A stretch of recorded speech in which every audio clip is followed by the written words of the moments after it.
Selamat pagi para siswa yang terkasih. Semoga kita semua senantiasa dalam keadaan sehat, bahagia, penuh syukur, dan dalam cinta dan kasih Tuhan selalu. Para siswa yang terkasih, selamat bertemu kembali dalam materi Pendidikan Agama dan Budi Pekerti kelas 12 SMA Xaverius Lubuk Linggau. Pertemuan pada pagi hari ini, kita akan membahas materi tentang perkawinan Katolik. Mari kita awali kegiatan pada pagi hari ini dengan berdoa menurut agama dan keyakinan kita masing-masing. Berdoa mulai.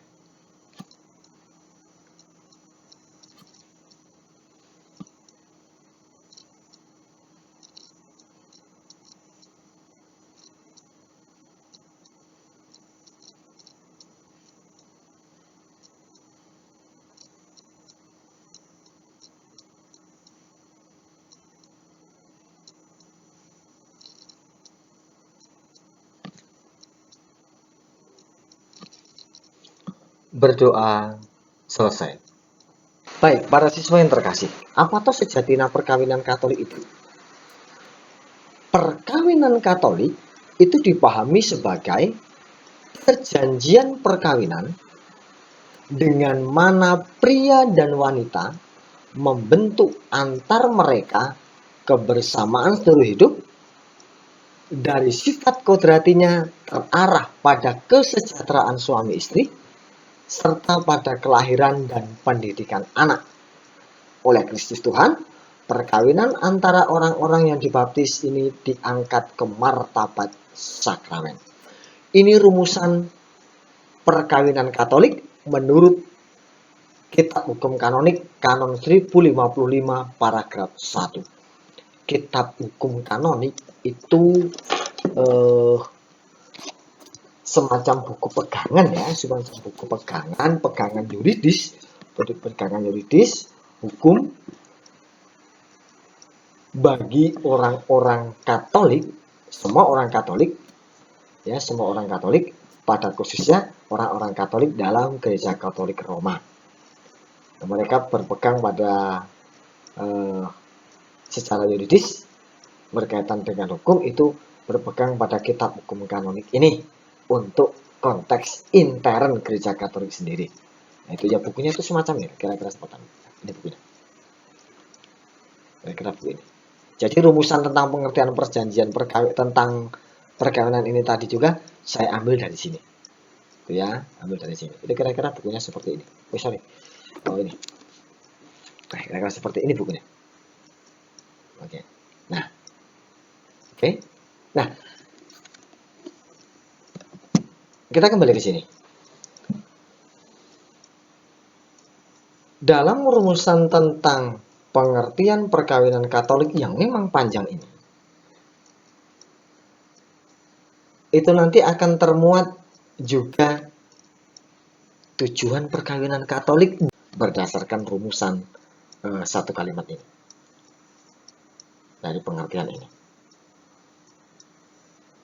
Baik, kita akan membahas tentang pengertian dari perkawinan Katolik ini sebagai berikut. Kita mulai dengan istilah perjanjian perkawinan ya. Nah, kita mulai dari istilah sini. Perjanjian perkawinan.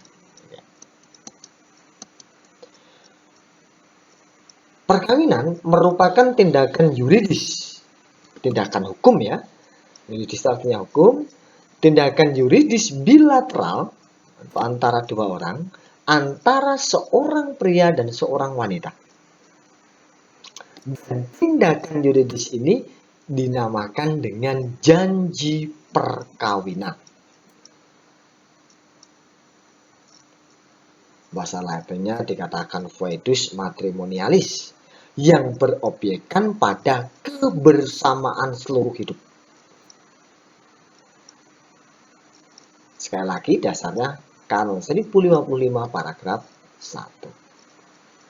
perkawinan merupakan tindakan yuridis bilateral antara seorang pria dan seorang wanita. Tidak bisa lain dari itu. Seorang pria dan seorang wanita. Dan ini juga sudah termuat di dalam pengertian pertama tadi. Perjanjian perkawinan dengan mana seorang pria dan wanita. Ya, pria dan wanita.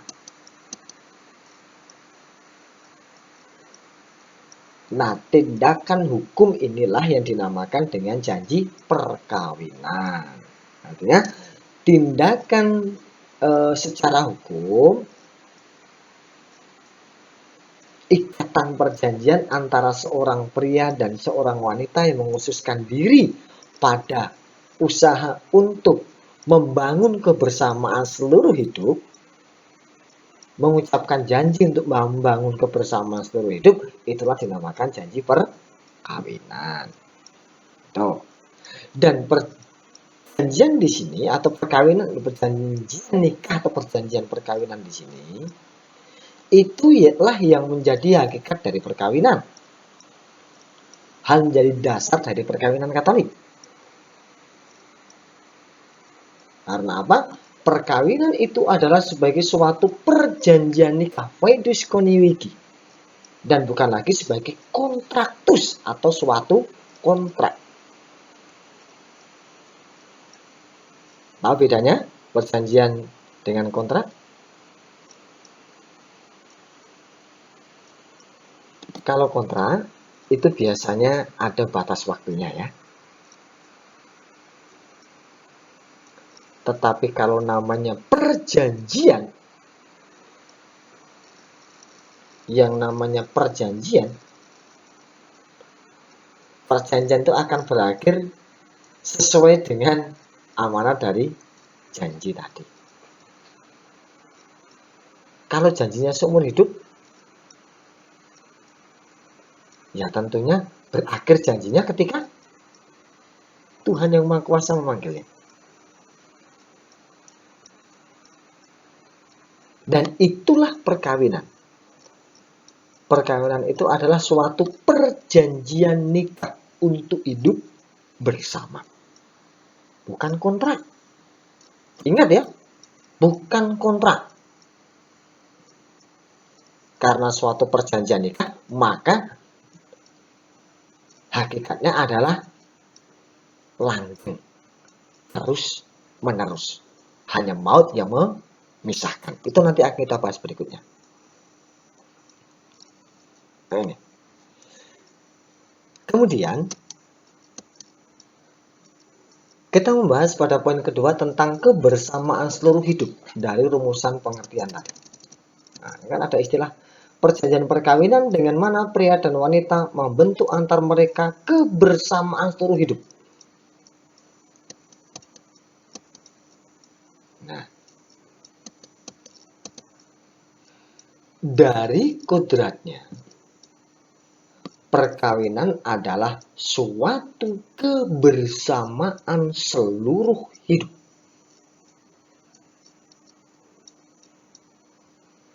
Dan ini terjadi oleh perjanjian perkawinan. Suami istri berjanji untuk menyatukan hidup mereka secara utuh hingga akhir hayat. Ini saya memiliki contoh janji perkawinan. Rumusan janji perkawinan saya ini dulu. Nah, kalau kita lihat, saya contohkan di sini ya, di sini saya contohkan. Oke, saya besar. Nah,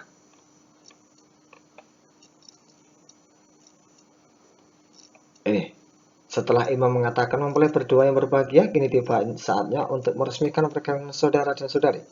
Saya persilahkan saudara dan saudari berdua untuk berjabat tangan satu sama lain. Lakukanlah sekarang perkawinanmu dengan mengucapkan janji di hadapan Allah. Artinya janji yang diucapkan di hadapan Allah kan. Artinya kita tidak main-main janji yang kita katakan, kita janji kepada Dia yang Maha Kuasa. Semoga Allah senantiasa menjadi peneguh dan pelindung perkawinan Anda berdua. Nah, ini dikatakan dari pihak prianya. Di hadapan imam, orang tua, dan para saksi serta semua yang hadir di sini, saya, nama pria ya, menyatakan dengan terus ikhlas bahwa si wanita mulai sekarang ini menjadi istri saya. Saya berjanji untuk setia kepadanya di dalam untung dan malang, di dalam suka dan duka, dan saya akan selalu mencintai dan menghormatinya seumur hidup saya. Demikian janji saya, semoga Allah senantiasa membimbing, menaungi, dan menerangi janji saya ini. Nah, kemudian yang pihak wanita pun sama, janji yang diucapkan. Di hadapan imam, orang tua, dan para saksi, serta semua yang ada di sini. Saya, pihak wanita, menyatakan dengan terus ikhlas bahwa, nama mempelai pria, mulai sekarang ini menjadi suami saya. Saya berjanji untuk setia kepadanya di dalam untung dan malang, di dalam suka dan duka, dan saya akan selalu mencintai dan menghormatinya seumur hidup saya. Demikian janji saya, semoga Allah senantiasa membimbing, menaungi, dan menerangi janji saya ini. Ini rumusan janji perkawinan. Dan kemudian,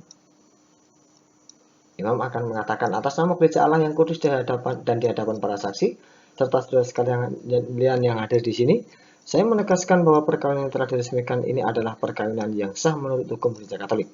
Semoga sakramen ini menjadi sumber kekuatan dan kebahagiaan bagi kalian berdua, demi nama Bapa dan Putra dan Roh Kudus. Amin. Artinya, ada penegon janji perkawinan. Ya, janji perkawinan. Maka dikatakan di sini janji untung dan malang, suka dan duka. Saya akan selalu mencintai dan menghormatinya seumur hidup saya. Ini. Ya. Seumur hidup saya. Nah, ini dia.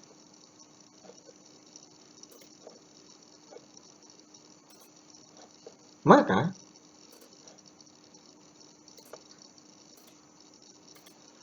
dalam istilah kebersamaan seluruh hidup ini tadi, itu memang suka dan duka yang dihadapi berdua itu kapan akan berakhir kalau maut memisahkan. Artinya bahwa dengan perjanjian perkawinan, dengan mengucapkan janji perkawinan di hadapan Allah melalui perantaraan umat yang hadir, para saksi, dan imam atau pastor, pria dan wanita membentuk antar mereka kebersamaan seumur hidup. Itu. Ya. Lalu, kita coba analisis yang ketiga. Tadi ada istilah diangkat ke martabat sakramen. Perkawinan sebagai sakramen. Bagi pasangan yang telah dibaptis, ya, ketika mereka saling memberikan konsensus dalam perjanjian, saling memberikan peneguhan dalam perjanjian, maka perkawinan mereka menjadi sah sekaligus sakramen. Ketika mereka memberikan dirinya dalam perjanjian nikah yang diteguhkan oleh imam, maka perjanjian yang mereka ucapkan itu sekaligus sakramen. Apa itu sakramen? Sakramen itu adalah tanda. Dan perkawinan dikatakan sebagai sakramen artinya menandakan dua hal. Pertama, tanda cinta Allah. Dalam sakramen perkawinan, suami adalah tanda kehadiran Allah untuk mencintai sang istri, dan istri menjadi tanda cinta dan kebaikan Allah bagi sang suami. Dan yang kedua, tanda cinta Kristus kepada gerejanya. Perkawinan Kristiani itu menjadi gambaran dari hubungan cinta yang lebih mulia dari hubungan cinta yang mulia. Artinya dalam perkawinan itu melambangkan hubungan cinta yang sungguh amat agung, yaitu persatuan hidup antara Kristus dengan umatnya. Artinya bahwa dari sini perkawinan sebagai sakramen ini, ketika orang mengucapkan perkawinan, mengucapkan janji perkawinan, dan disahkan dalam ritus perkawinan Gereja Katolik, maka itu menandakan dua hal: tanda cinta Allah dan tanda cinta Kristus kepada gereja. Ya, artinya bahwa cinta itu datang dari yang di atas, dari Tuhan. Maka ketika seseorang ingin memutus cintanya, berarti dia ingin memutus cintanya dengan Tuhan. Itulah makanya dalam perkawinan Katolik itu dikatakan seumur hidup. Ini ya, berkaitan dengan analisis rumusan pengertian perkawinan Katolik tadi. Ya sudah kita dalami bersama tadi tentang hal ini.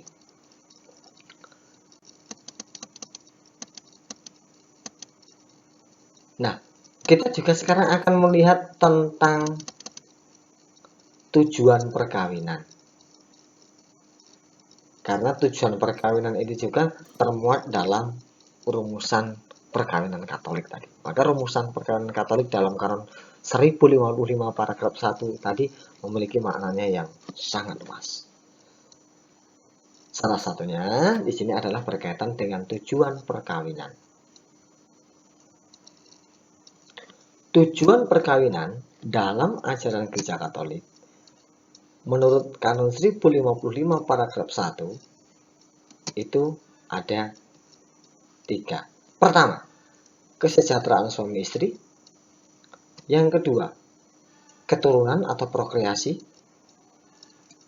Yang ketiga, pendidikan anak. Itulah 3 tujuan perkawinan dalam ajaran Gereja Katolik. Nah, kita bahas satu persatu. Kesejahteraan suami istri.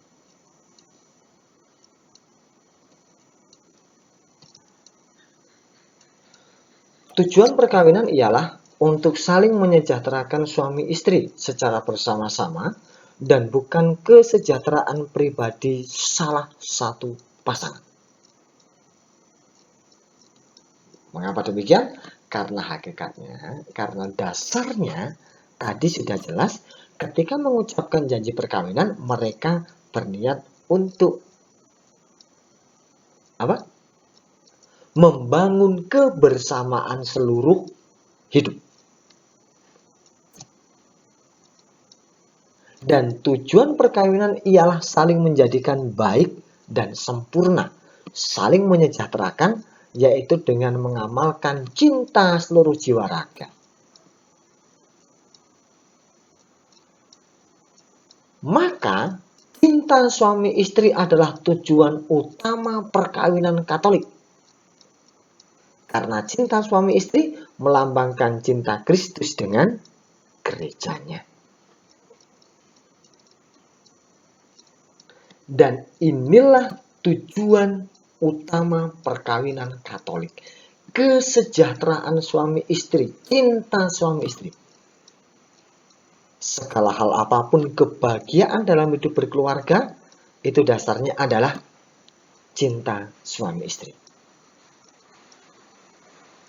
Dengan cinta suami istri, maka seluruh kebahagiaan, seluruh suka, duka, dan lain sebagainya dalam mengarungi hidup berkeluarga, itu nanti akan mengalir dengan sendirinya, akan bisa dijalani dengan penuh. Ya, semuanya dengan rasa syukur. Ya, ini tujuan perkawinan yang pertama dan utama, kesejahteraan suami istri. Karena kesejahteraan suami istri itu bisa dijalankan dengan cinta. Cinta suami istri itulah tujuan perkawinan Katolik yang utama. Karena cinta suami istri melambangkan cinta Kristus dengan gerejanya. Ya. Dan sekali lagi inilah yang menyatakan bahwa salah satu alasan bahwa Gereja Katolik itu menyatakan adanya rumusan kebersamaan seluruh hidup. Hanya maut yang memisahkan. Karena apa? Melambangkan cinta suami istri, kesejahteraan suami istri itu melambangkan bagaimana cinta Kristus dengan gerejanya sendiri. Nah, yang kedua, tujuan yang kedua, keturunan. Suami istri dipanggil untuk ikut serta dalam karya kelangsungan penciptaan Allah di dunia. Di samping kelahiran anak dalam keluarga akan membawa kebahagiaan tersendiri, hadirnya anak akan menjadi sarana agar cinta kasih Allah dapat dihayati secara lengkap dalam keluarga. Inilah salah satu tujuan perkawinan. Tujuan pertamanya apa tadi? Kesejahteraan suami istri. Kesejahteraan suami istri dibangun dengan cinta. Dan cinta suami istri itulah tujuan utama perkawinan Katolik. Tujuan kedua itu adalah keturunan.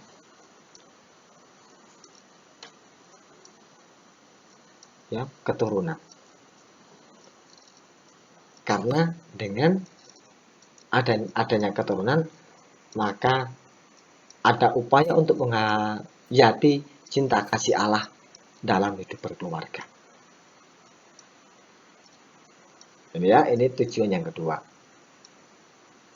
Karena disadari juga bahwa secara biologis antara pria dan wanita itu juga nanti demi kelangsungan penciptaan Allah itu juga nanti akan menghasilkan keturunan. Nah, ini tujuan yang kedua. Tujuan yang ketiga, pendidikan anak. Orang tua adalah pendidik pertama dan utama bagi anak. Maka jangan hanya mengandalkan sekolah. Orang tua pendidik pertama dan utama bagi anak. Sejak anak lahir, bahkan sebelum dia lahir masih dalam kandungan, orang tuanya akan selalu menimang, mengajari ini, mengajari itu. Dan itulah bentuk pendidikan. Nah, lalu pendidikan anak itu merupakan hal yang sangat penting karena akan berkaitan dengan masa depan mereka. Nah, dalam salah satu ajaran Gereja Katolik yang termuat dalam Gaudium et Spes artikel 52A dikatakan bahwa anak-anak harus dididik sedemikian rupa sehingga setelah mereka dewasa dapat mengikuti dengan penuh rasa tanggung jawab panggilan mereka, termasuk juga panggilan khusus, dan memilih status hidup apabila mereka memilih status perkawinan. Semoga mereka dapat membangun keluarganya sendiri dalam situasi moral, sosial, dan ekonomi yang menguntungkan mereka. Maksud di sini ialah bahwa pendidikan anak itu merupakan hal yang penting, bukan hal yang main-main. Dan orang tua ini memiliki peran yang sangat besar. Maka didikan dari orang tua itu akan berpengaruh terhadap bagaimana nasib anak itu di kemudian hari. Ya, kira-kira demikian. Karena tujuannya tentu saja semua orang mengharapkan bahwa semua orang tua mengharapkan anak-anaknya itu nanti dididik dengan baik.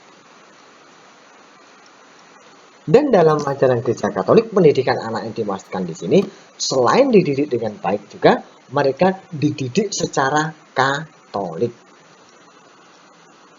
Ya, itu tujuan perkawinan. Ada berapa tadi tujuan perkawinan? Ada 3. Tujuan pertama, kesejahteraan suami istri.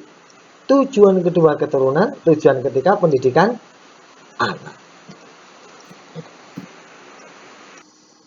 Para siswa yang terkasih, kalau sebelumnya kita sudah membahas tentang pengertian perkawinan Katolik dan tujuan perkawinan Katolik yang didasarkan pada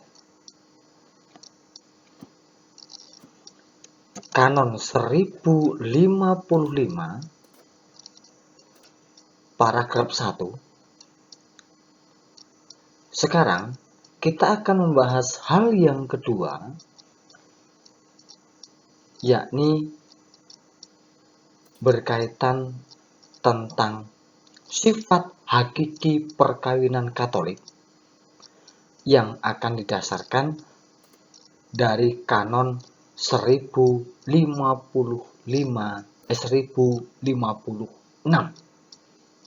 Kitab Hukum Kanonik 1056. Saya bacakan di sini. Ciri-ciri hakiki perkawinan ialah unitas, kesatuan, dan indissolubilitas, sifat tak dapat diputuskan, yang dalam perkawinan Kristiani memperoleh kekukuhan khusus atas dasar sakramen. Ini yang akan menjadi landasan pembahasan kita saat ini tentang sifat dasar perkawinan Katolik. Kalau sebelumnya tadi tentang pengertian perkawinan, pengertian dan makna perkawinan dalam ajaran Gereja Katolik kita dasarkan pada Kanon 1055 paragraf 1. Sehingga di situ termasuk juga pengertian dan tujuan perkawinan. Yang tadi tujuan perkawinan itu ada 3. Kesejahteraan suami istri tujuan utama, kelahiran yang kedua, dan yang ketiga pendidikan anak. Dan sekarang kita akan masuk ke poin berikutnya tentang sifat hakiki perkawinan Katolik yang didasarkan pada Kanon 1056.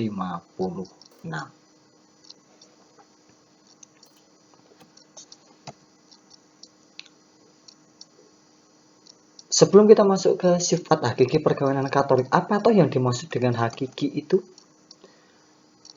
Hakiki ialah sifat esensial atau sifat pokok atau sifat dasar yang pasti selalu ada dalam setiap perkawinan, karena pembahasan kita tentang perkawinan.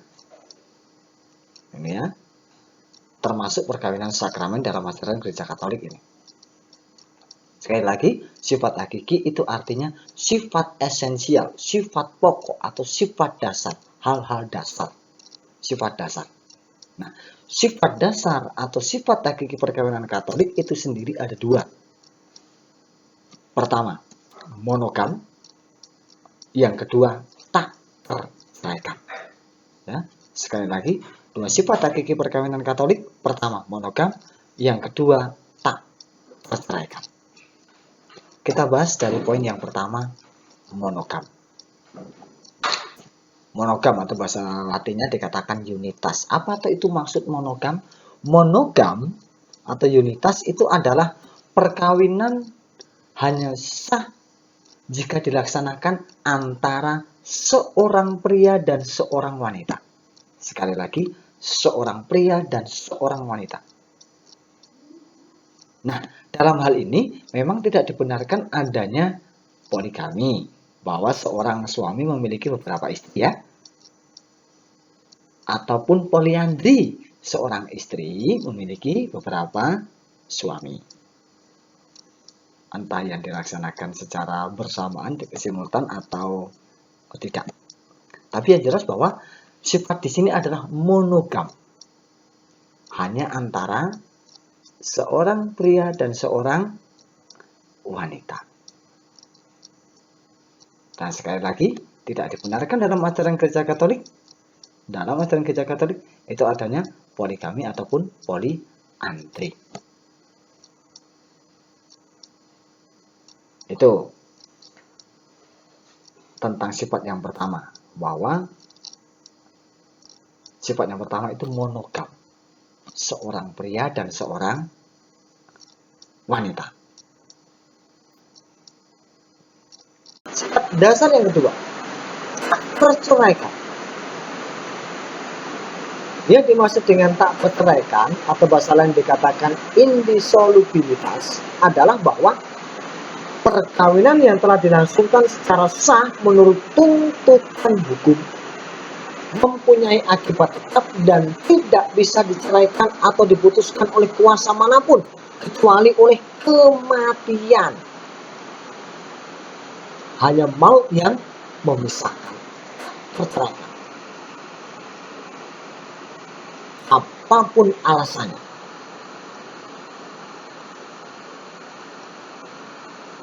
Karena apa? Dasarnya ini apa? Dasarnya adalah janji perkawinan yang dia diucapkan di hadapan Tuhan. Gitu ya. Maka kita dapatkan di sini tadi ada dua sifat dasar atau dua sifat hal pokok perkawinan Katolik. Apa itu? Dua sifat hakiki perkawinan Katolik. Satu, monogam, arti monogam hanya seorang pria dan seorang wanita. Yang kedua, tak terceraikan. Tak ada alasan apapun untuk pemutusan hubungan kecuali kematian. Demikian materi kita tentang perkawinan Katolik pada bagian pertama ini. Kita masih akan melanjutkan materi tentang perkawinan Katolik dalam pertemuan berikutnya. Terima kasih. Berkat Tuhan senantiasa menyertai kita semua. Dan mari kita tutup pertemuan pada pagi hari ini dengan berdoa menurut agama dan keyakinan kita masing-masing. Berdoa mulai.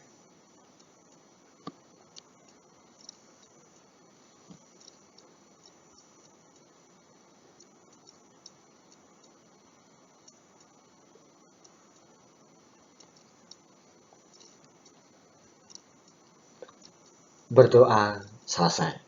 Demikian para siswa kelas 12 SMA 1 Lubuk Linggau pertemuan kita pada pagi hari ini untuk membahas materi perkawinan Katolik bagian pertama. Sampai ketemu dalam materi berikutnya, yakni tentang perkawinan Katolik pada bagian yang kedua. Demikian, berkat Tuhan melimpah atas kita semua, dan semoga kita senantiasa dalam keadaan sehat, bahagia, dan penuh syukur dalam cinta dan kasih Tuhan. Amin.